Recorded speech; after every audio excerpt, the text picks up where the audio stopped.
Hello and welcome to the very first lesson of my lesson series. Real quick, I'm just going to give an introduction on the entire series, and then we'll get into the nitty-gritty of today's lesson. Alright, so the entire purpose of this lesson series is to kind of fill the gap between beginner and advanced music theory, to give those really juicy, illuminating intermediate concepts that fill out your playing, that you can kind of immediately pick up and use, and that really get you on the path of playing like you really want to play. The other idea behind these videos is to kind of answer a trend that I've been seeing a lot in YouTube videos about guitar, where you kind of get like a how without a why lesson or a why without the how lesson. What I mean by that is you might get a more beginner lesson where they'll show you, a grip, or they'll show you a lick. So you got like physically how to play it, but they won't tell you where that voicing came from, why that voicing is used, or what scale that lick came from, or why that lick is played over that chord. So you're given the tools, but you're not really told the purpose of them, or given the ideas so that you can really make them your own.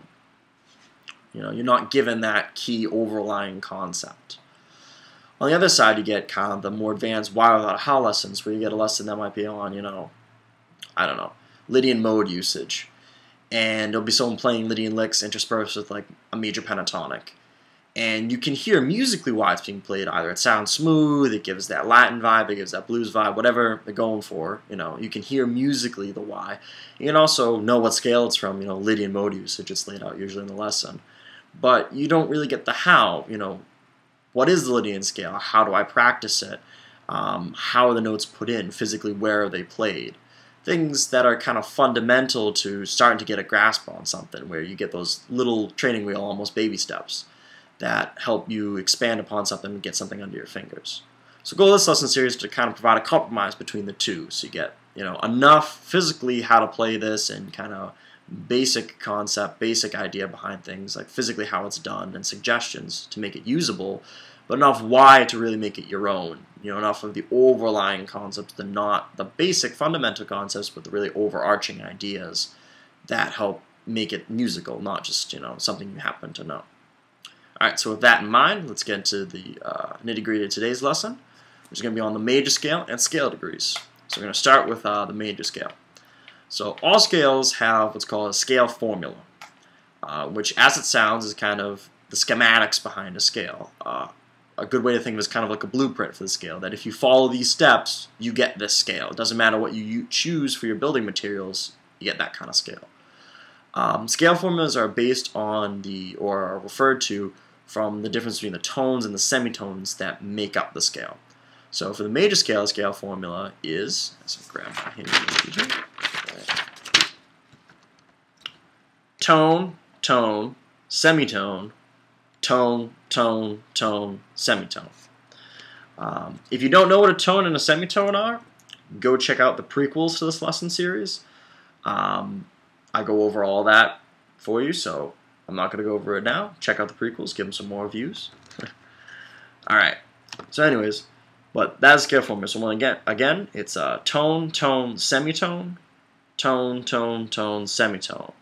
Or as it comes out on the guitar, you get a whole step, half step, whole step, half step. So real quick, I'll show you how that physically comes out, what I mean by that too. Is you have C to D. So C on the 8th fret, that's where we're going to start. We're going to go over a whole step, so 2 frets to D on the 10th fret. And then we're going to go down a string to play E on the 7th fret. Now you could keep going across to the 12th fret and play it linearly, or horizontally as I like to call it. But we're going to focus on playing it vertically for right now. You should end up practicing both, and we'll go over that at the end of the lesson, but we're going to focus on the vertical for right now. So C to D, and then down to the 7th fret of E. And that's important to notice that amount of space, so going down a string and back 3 frets, so going from the 10th fret down a string and back to the 7th fret, is the same as going up to the 12th fret. That's important to remember, that both those motions are a whole step.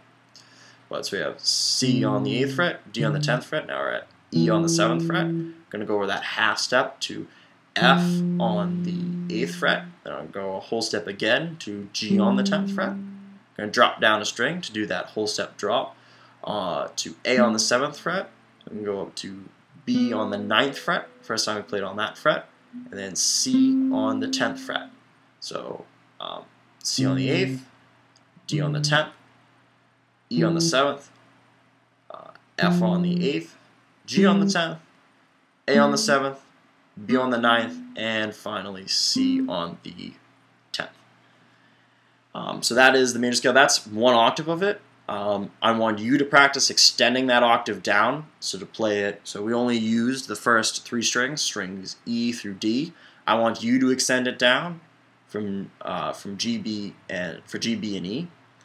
It's good practice. And it's also good to see that whole step, half step, how it plays, both on adjacent strings and on the same string. All right, so that's the major scale. Now the beauty of the scale formula, like I said, is no matter what you pick to build out of it, as long as you follow those steps, you get the major scale. So I can do the same thing starting on the 5th fret with A, That's the A major scale. I can start on the 3rd fret with G. That's the beautiful thing about guitar is you kind of get to cheat. Once you've learned a pattern, you can just play that pattern and get the same thing again and again. Now you shouldn't just think in the pattern. You should really think about the notes you're playing, because that's how it is musically. You're not just playing a fingering pattern. One of the great lines that my teacher always used to tell me was, "Are you practicing guitar or are you practicing music?" Well, you're practicing music. You're using the guitar to practice music, but you're practicing music. So you want to think about things as musically as you can. Yes, is it convenient to think of it as a position? Yeah, it's very convenient to think of that as just as a pattern. But you want to also slowly, even if maybe you don't do it at first, bring in knowing each of the notes you're playing. And that's just a really important part of playing. Another important part of playing that I demonstrated a little bit here, or I might have cheated and not done it, but anyways, is position playing. Now, position playing is simply whatever the farthest fret back you're going to end up playing is. So in our case, it's the 7th fret. That fret is played with your index finger. So everything that's on the 7th fret is going to be my index finger. And then your other fingers just take all the adjacent frets. So everything on the 8th fret is my middle finger. Everything on the 9th fret is my ring finger.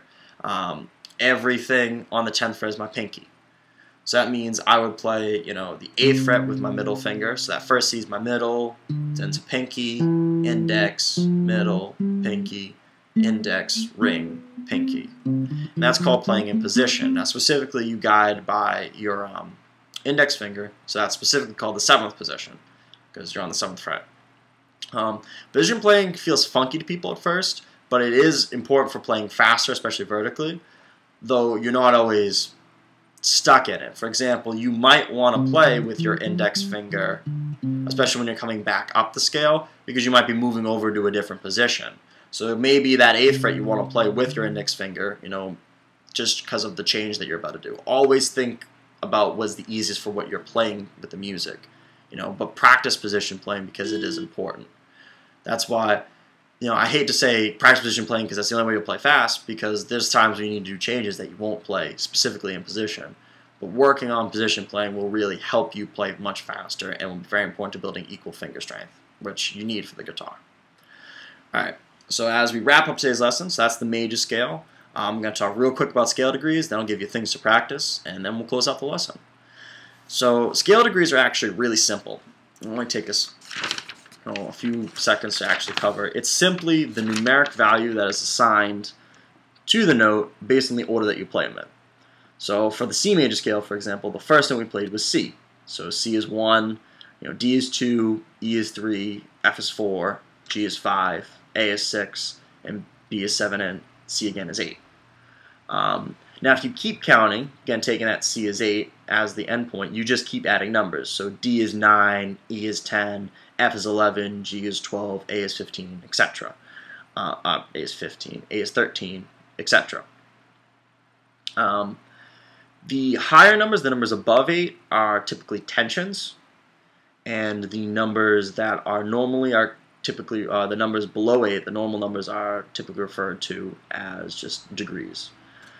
So that's all there really is to scale degrees. We'll talk about it more next lesson. Real quick, things to practice. Play the major scale in all keys. Practice trying to write melodies with the major scale. That's a big thing. Major scale is the foundation of traditional harmony and melody, so work on melodies. And finally, try to name the scale degrees. Well, that's it for this lesson, so I will see you next time, and I hope you enjoyed it.